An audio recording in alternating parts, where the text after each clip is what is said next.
I've literally been trying to record this all day, but it's like cloudy out, and then I had gotten everything set up to record, and then my camera was like, I'm too tired. I'm too tired. So then I had to charge it. But now it's charged, obviously, because I'm recording.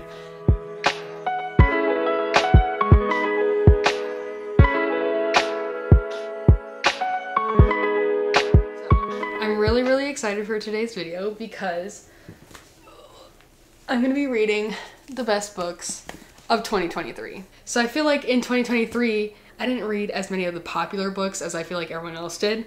So I feel like I'm a little behind, but that's gonna change because I have a huge stack of the best books of 2023. This is based almost solely on the Goodreads Choice Awards that was released all the way in November, and I'm just now getting to it, and it's the beginning of January. It's like the middle of January. I think it's actually closer to the end of January. Anywho, and then there's only one book on here that didn't win a Goodreads Choice Award, but it was the Barnes & Noble Book of the Year. It's 6 right here, but I have one on my Kindle that I'm planning to read. For the best young adult fiction, Checkmate by Ali Hazelwood won with almost 69,000 votes. It looks really cute. It's about chess, obviously, if you couldn't tell by this cover. I know nothing about chess, so. For fiction, Yellowface won by R.F. Kuang. It's got 200,000 votes. I'm really looking forward to this one. So I don't know if I should like read it first or save it, you know what I mean? Fourth Wing by Rebecca Yarros won Best Romantasy. This had almost 400,000 votes. I just opened up the back. Look how pretty that cover is. Or like not the back cover. What is it called? I don't know. It just looks really cool. For best history and biography, we have The Wager by David Grann. This had 40,000 votes. I recently read Killers of the Flower Moon by the same person. I really enjoyed that reading experience, even though it was a nonfiction, so I felt like I should pick this up and see if that's like a one-time thing or if he just writes nonfiction really well. That's so funny. It says Barnes & Noble Book of the Year, but it's definitely not Barnes & Noble Book of the Year. But David Grann did win Barnes & Noble Author of the Year. Since we're already on the topic of Barnes & Noble Book of the Year, the book that won Barnes & Noble Book of the Year is The Heaven and Earth Grocery Store by James McBride. They had like a huge display, and I was like, I'm reading the best books of 2023, and if this is Book of the Year, then I should read it, right? The second to last book I have is Divine Rivals by Rebecca Ross. This one with like 117,000 votes. I think I might start with this one, to be honest, because I've heard such amazing things about this. Like, I don't think I've seen any reviews that said something bad about this book. The last book that I have for this video is The Housemaid's Secret by Freida McFadden. This won Best Mystery Thriller, and this is like the second book after The Housemaid. It's like the sequel. I listened to the audiobook of The Housemaid way back in like, I think November, October, and I enjoyed, like, I didn't love it, but like I definitely enjoyed the read. Like, it was really interesting. I just think Freida McFadden's writing is super just easy to read. Like, it's so fast paced. So that's definitely gonna be like a nice break in between some of the more heavier fiction books that I have over here. Yeah, I think I'm gonna start with Divine Rivals by Rebecca Ross. This was the best young adult fantasy. I think they're rivals at work, but they communicate to each other outside of work in a way that's anonymous, so they don't know each other and they like each other. I could be totally wrong. But I don't think I am. I think it's a rivals to lovers. Let's get reading.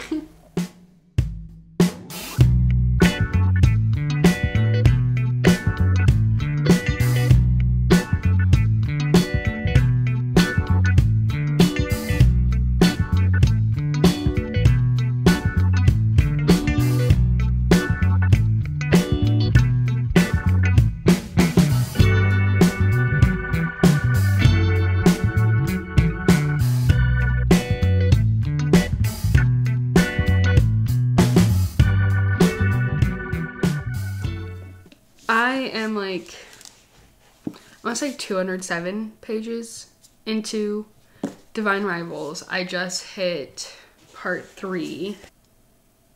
Look at how pretty that is. I am loving this book. Like, I have a few tabs in here right now. The writing is so beautiful. The characters are just, I want to hug them. I just want to hug them, you know? Let me tell you what this book is about first. So basically, in the world of this book, there are gods who were kind of like laid to rest for like a long nap, I guess. And then one day, one of the gods, he wakes up and he demands that another god named Enva goes to him, and she doesn't, and so he basically like starts this war. That's like the overarching, well, I would say that's like more of a subplot, and then like the main plot is about Iris and Roman. They're both journalists, they're both writers, and they meet fighting for this position at a super prestigious newspaper, and they both have their separate problems. Like, Iris is struggling. Her brother went to fight in the war, and she's kind of left with her mother, and she hasn't received any correspondence from her brother, so she's kind of struggling with that. Roman comes from a very upper class family, and he is kind of struggling with having to follow his dad's expectations for him. Iris and Roman kind of hate each other, but she uses her grandmother's old typewriter to write letters to her brother, but since she doesn't know where her brother is or where he's stationed, she just sends it underneath her closet door, and they disappear. And it turns out that Roman is the one receiving these letters, and they kind of just pop out from underneath his closet door. They're sending letters to each other. Roman knows it's Iris, but Iris doesn't know it's Roman writing her back, and it's just like so sweet. Their banter, amazing. I love their banter. They normally call each other by their last names, but he called her by his first name, and I squealed. I giggled. My boyfriend was like, what? I was like, he called her by her first name, and he goes, yeah? He doesn't get it. He doesn't get it. Book girlies, no. Book girlies would know. I have a feeling this could be a 5-star read.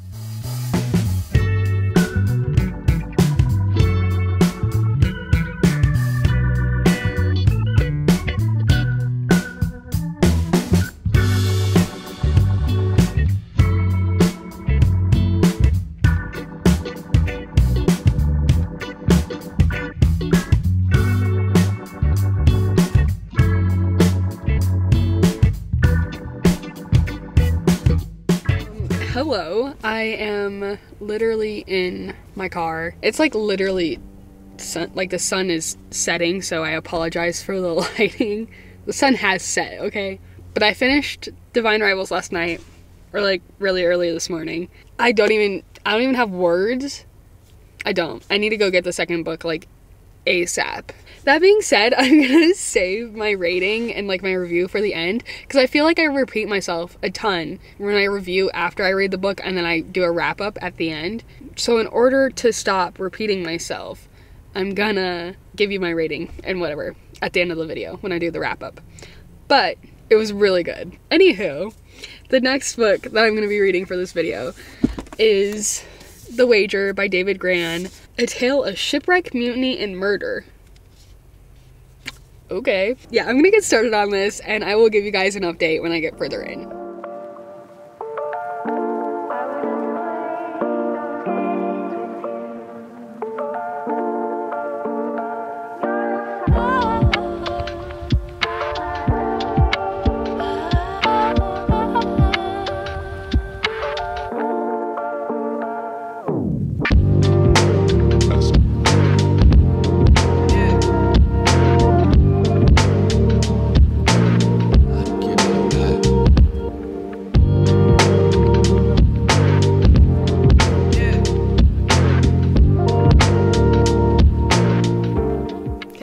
To part 3 of The Wager, which is like 96-ish pages in.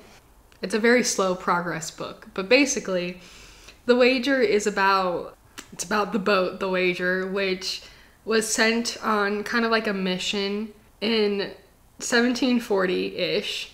The British Empire declared war with Spain, and the Navy was tasked with going to South America, kind of where Spain had a lot of a lot of colonies down there where they were mining a bunch of silver and stuff. So the British Navy was sent down there to ambush a Spanish fleet that was carrying a lot of silver so that they could take the silver and therefore like affect trade stuff or whatever. You know, general war things, I guess. And the Wager was one of the ships that was sent on this mission. And the thing about traveling down to South America is that they had to go around Cape Horn, which, if you didn't know, is a very, very dangerous place in terms of the conditions at sea. Like, the waves are really rough. The Wager was initially a trade ship turned into a man-of-war ship, which is just like they threw cannons on it and called it a warship, I guess. So it wasn't meant for these like rough waters at all, and it wasn't meant to go into battle, period. During this mission, the Wager gets separated from the other ships and it ends up shipwrecked off the coast of Chile. Yeah, it's kind of about the story of the crewmen on there and how a few of them were able to get back to the British Empire, I guess. I'm enjoying reading it. It's just so slow because like as nonfiction usually is for me, like it takes me forever to get through. So I'm not struggling, but I'm definitely not getting through it as fast as I wish I was, I guess. But yeah, I really enjoy David Grann's writing. Like, I think that he does a great job of bringing in all these different details that might not seem important, but then later in the story, they actually turn out to be really important. It's not that it's not interesting, it's just taking a while for me to get through. So.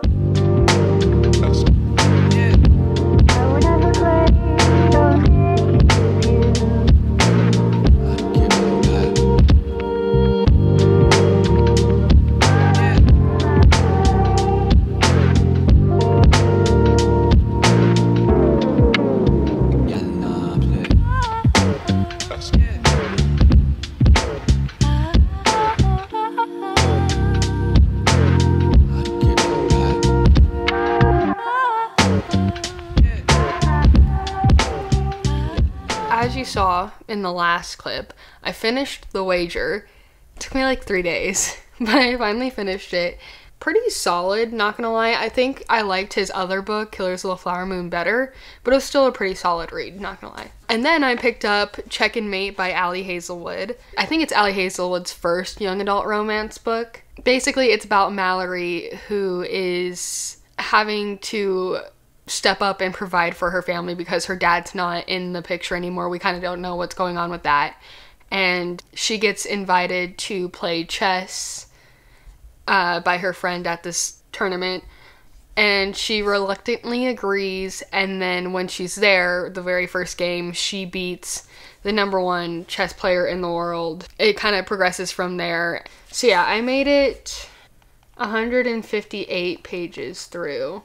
I'm liking it, I'm just not loving it. Like, I think it's like a solid romance kind of story. I think the best part of it really is when she's playing chess, because you get to see like her passion for it and this hint of competition that I really like, I love personally. It reads to me more like an adult romance than a young adult, and I think that's just because Mallory has to step up into an adult role of a caretaker, and she has to like financially support her family. So she's 18, so she's already an adult technically, and like just some of her actions feel a little bit more adult, I guess. Literally every other page has a reference to something like in pop culture, and it draws me out of the story a little bit. I don't know. That's how I'm feeling about it. I don't hate it. I don't love it.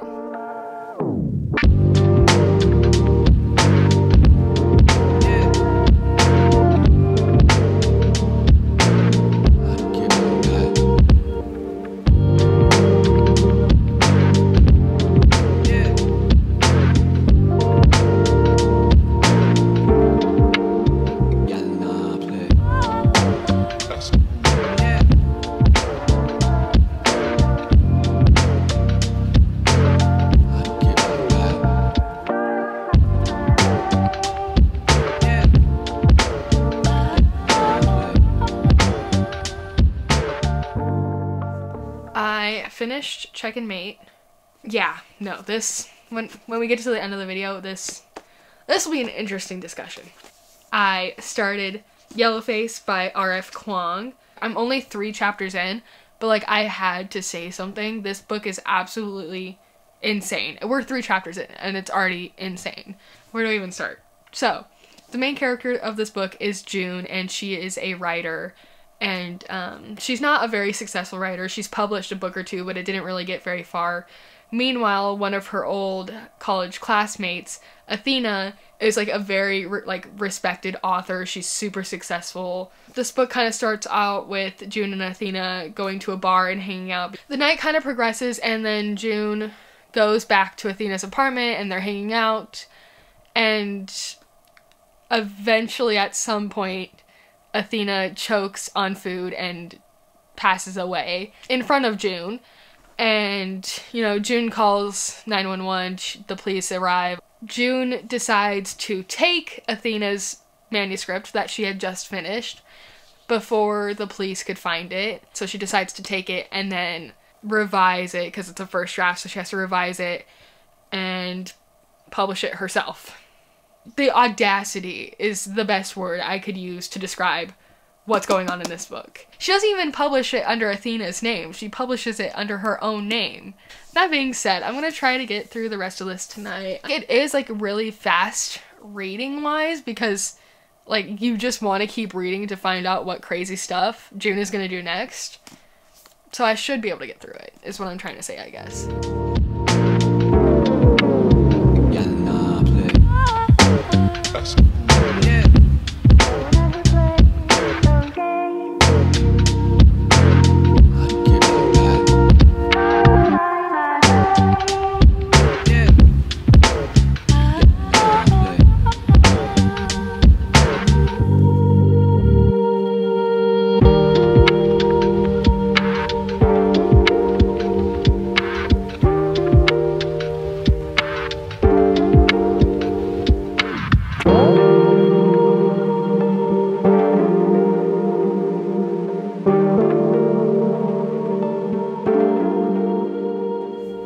I'm pretty sure the last thing I recorded was me starting Fourth Wing, and then I didn't pick it up for like a week or 2, and then I did pick it up and didn't get any B-roll of me reading it, and no update either.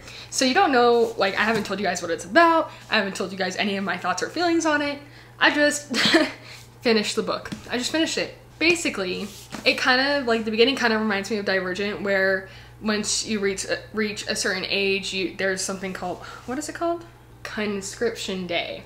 So once you reach a certain age, you have to participate in Conscription Day, where you choose what you're gonna do for basically the rest of your life. And you have 4 options. So you have the Healing Quadrant, the Infantry Quadrant, I can't speak, and the Scribe Quadrant, and finally the Rider's Quadrant, which they get to ride dragons, if you couldn't tell by the dragon on the cover.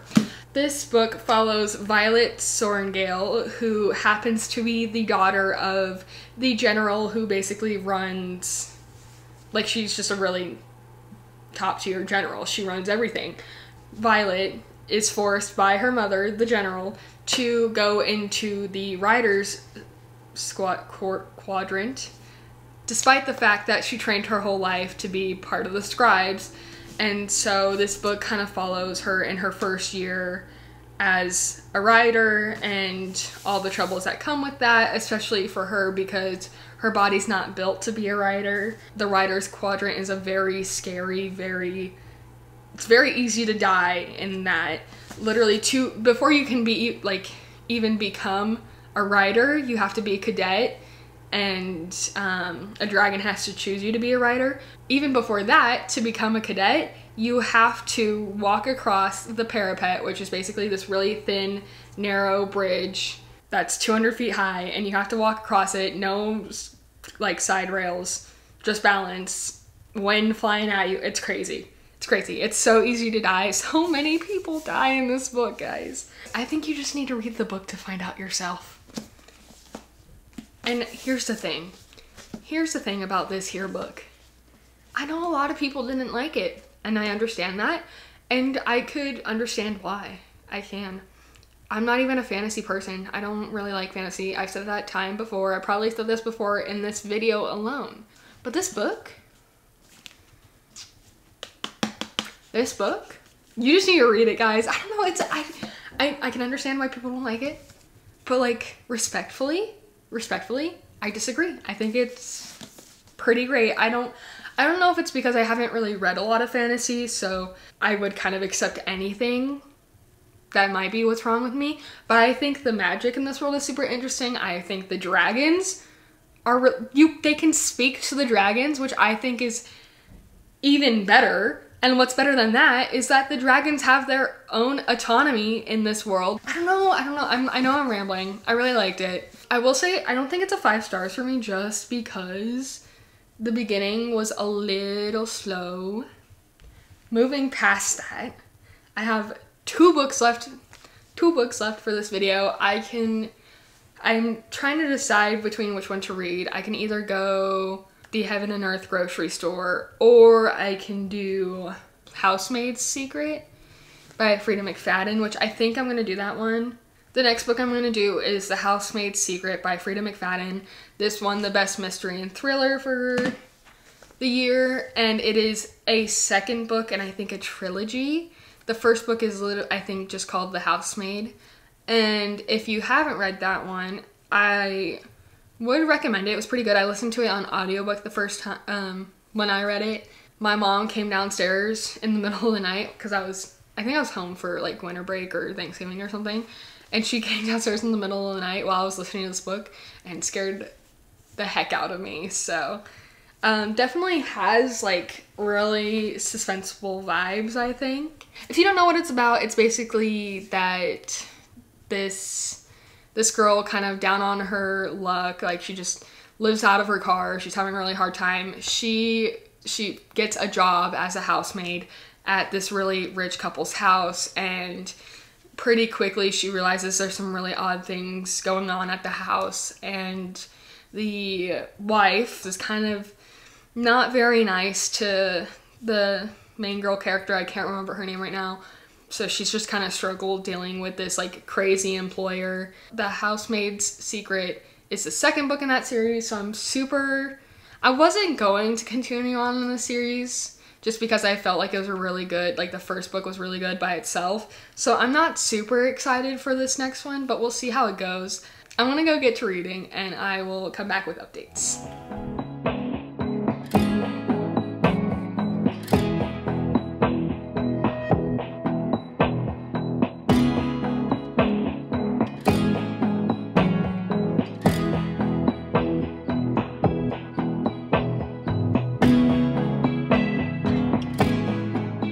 So I am 39% of the way in, and I don't know how I'm feeling about it. Like, it's complicated. I just don't think I'm in the mood for a thriller at the moment. I'll pick it up and be like, okay, I'm just gonna read a chapter just like to get myself to read it, and then I'll like keep reading more than one chapter because it's just super quick to get through.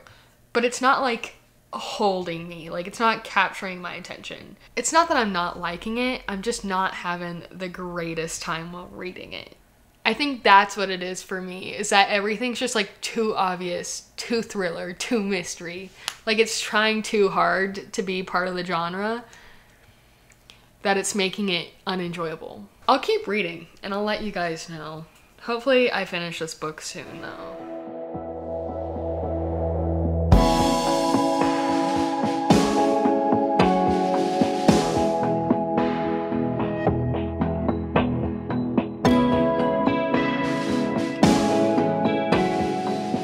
I finished The Housemaid's Secret last night, and it wasn't as good as I was expecting it to be, but at the same time, I wasn't expecting it to be good.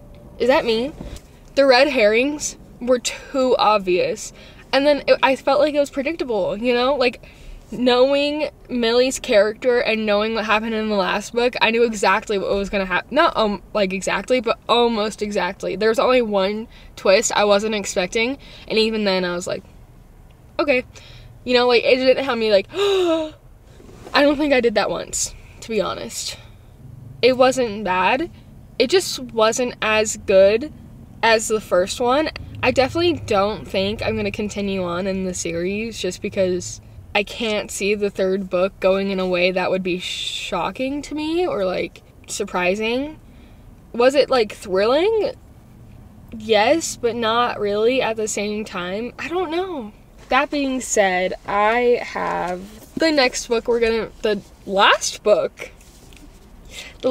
book we're gonna be reading for this video, The Heaven and Earth Grocery Store by James McBride.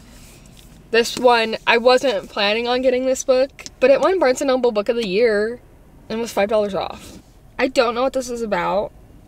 I think this might be a historical fiction, though. McBride shows that it is love and community, heaven and earth, that ultimately sustain us. Sounds really good. Barnes & Noble can't let me down, so it has to be really good. I'm sure it is going to be really good. I'm really hoping we end off this video on a good book. I'm going to get started on this one, and I will get back to you guys with an update.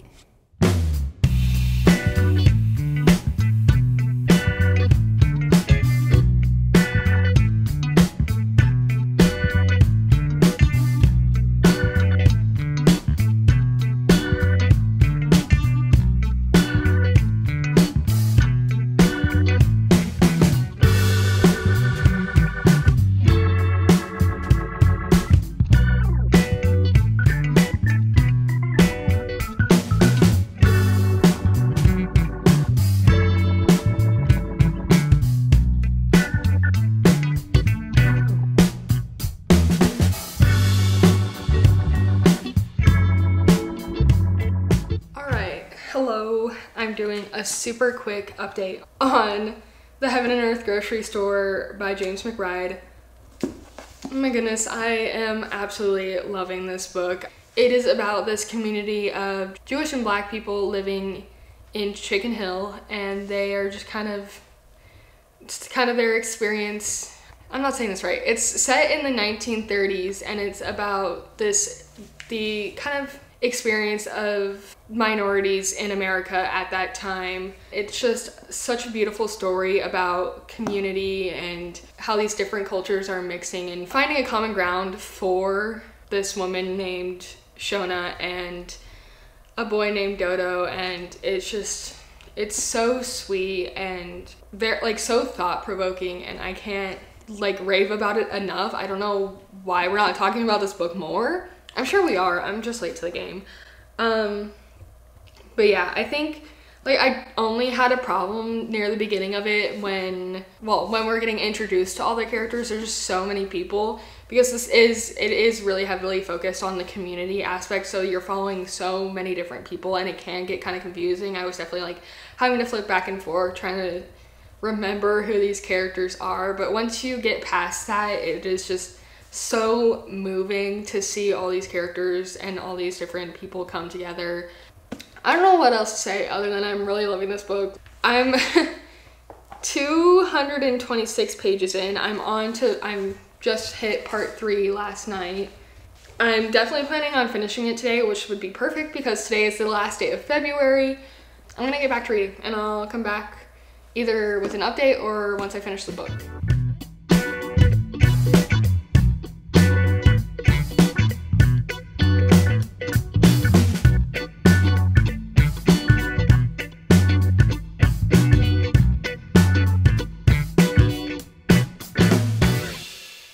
Really in my head I was like, oh, I could totally finish this by the beginning of February. So it's the beginning of March, but I did finish reading all 7 books. So yeah, we're gonna do a little wrap up. I started with Divine Rivals and this one, Best YA Fantasy. The average rating on Goodreads for this is like 4.25. I gave this 5 stars immediately after I read it. Like, I loved this book.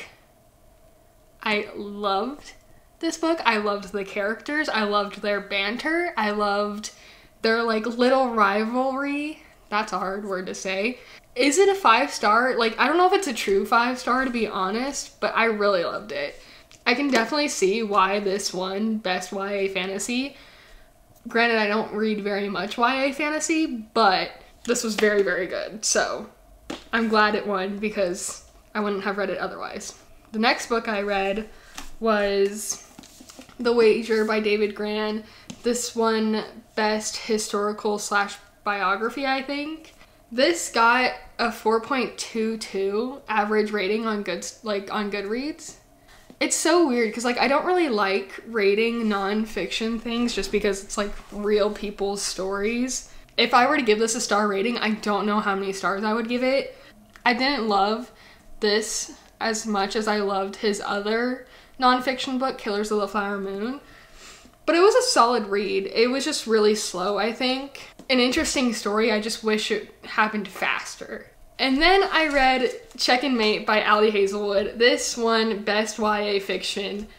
And I think this was probably the most disappointing read I had out of this whole video. I liked the competition in this book. I really liked the chess. I don't even play chess. I don't know how to play chess, but I really liked seeing the characters play chess. I thought that was probably the best part.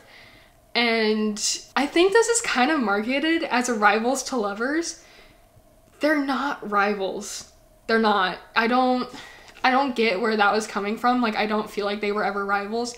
And I also feel like Ali Hazelwood included so many pop culture references or TikTok references that it made it, I just feel like it really pulled me out of the story, you know? And I know a lot of people will either love it or hate it in terms of those like kind of references in books. And I just don't really prefer them. And I just think it happened way too much in this. The worst part is, like, this would have gotten a higher rating, but the ending ruined it for me. This whole time, Ali Hazelwood is building up to this huge, huge, huge moment. It's literally the most exciting point of this book for me, what I was most excited to read. And instead of getting, like, an in-depth chapter on that, we get a little epilogue from a year later. It was disappointing. It was so disappointing. I did not like it. I did not appreciate that. And so, I don't know. I was really upset because I've heard such great things about Ali Hazelwood's books. I know this is like her YA book, which, speaking on that really quickly, I wouldn't call this a YA book. I feel like this should have been marketed as a new adult book. All around, I think I was just really disappointed by this book, which sucks. And it's making me a little hesitant to read any of Ali Hazelwood's other books, so we'll see. But yeah, I think on Goodreads I gave this a 3 stars, but I think more accurately for me it's like a 2.5 stars. It was just really disappointing, and I wish that ending wasn't what it was. Then the next book I read was Yellowface by R.F. Kuang, and this was jaw-dropping. This was quite the story, guys. I don't even know where to begin. This won Best Fiction, and it got an average of 3.82 stars on Goodreads, which is kind of, I would have thought it would have been more. I've been going back and forth between 3.5 and 4 stars ever since I read this. I think for me, I really loved the commentary she was trying to make. I think that the two things I struggled with the most was that the main character was so annoying, and I know that was the point.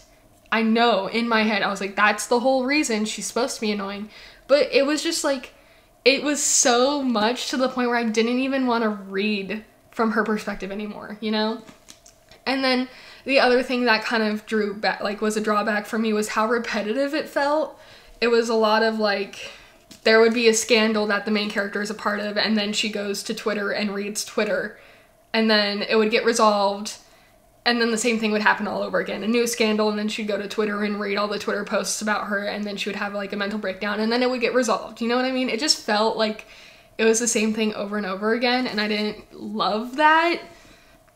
And it's difficult because this is a pretty short book, so for it to feel repetitive, like, it just is what drew me away from this book, and that is why I would be giving it a lower rating. But 3.5 to 4 stars is still a good rating, like, don't get me wrong. I was just expecting more, because I've heard so many great things about this. And I don't know if anyone else felt that way about this book. Like, I've read quite a few Goodreads reviews on it, and I haven't seen anyone else really talk about it, so maybe it's just me. But that's just how I was feeling about this for the most part. The next book I read was Fourth Wing. I was not expecting to like this book as much as I did. If you had told me that I would like a book about dragons, I would have been like, okay, guys. This one, Best Romantasy, it has an average rating of 4.6 stars on Goodreads. I think that's a really, like, solid rating. I'm giving this 4.5. I really, really loved this, guys. And I know a lot of people don't. I know this has a lot of controversy. The enemies to lovers, so good. So good. The dragons, so cool.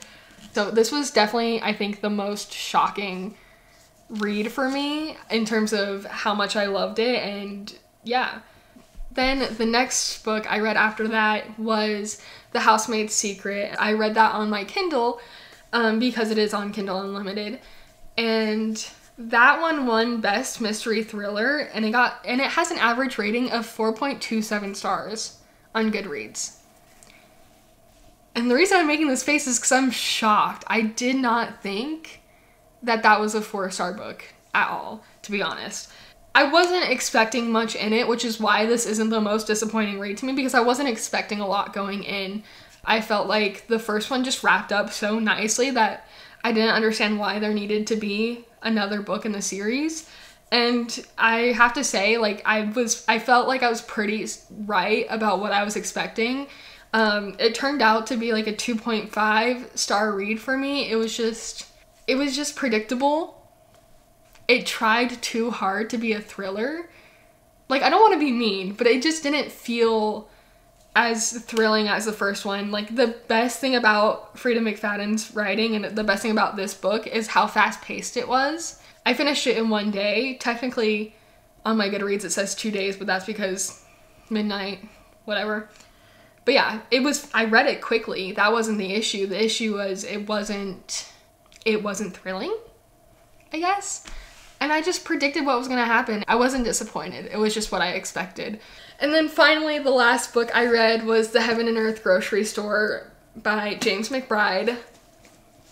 This won Barnes & Noble Book of the Year, and I think it very much so deserved that award. It was, oh my gosh, it was just so good. I'm pretty sure I'm giving this like a 5 stars. I finished it 4 days ago, and I still think about these characters. I just really appreciated the writing. It was beautiful. I appreciated the cast of characters. I know I said I got a little confused at the beginning, but by the end you just are so connected to like each and every single one of these characters. You care so much about them and what happens. And what I appreciate the most out of everything is that it has a happy ending. And I don't think that's a spoiler because at the beginning of the book, in the like prologue, you're kind of told that everything turns out to be okay-ish. So I don't think it's a spoiler, but it has a happy ending, and I just loved that. Anyways, out of all the books, I definitely think this was like my top one. It was pretty close between Fourth Wing and Divine Rivals and this one, but this one was just such a great way to end this reading log, to be honest. So yeah, those were the 7 books. In terms of them being the best books of 2023, I think Solas definitely deserve that title. There were just 1 or 2 where I was like, Thanks so much for watching. Let me know what your top reads of 2023 were. I'll see you in the next video. Bye.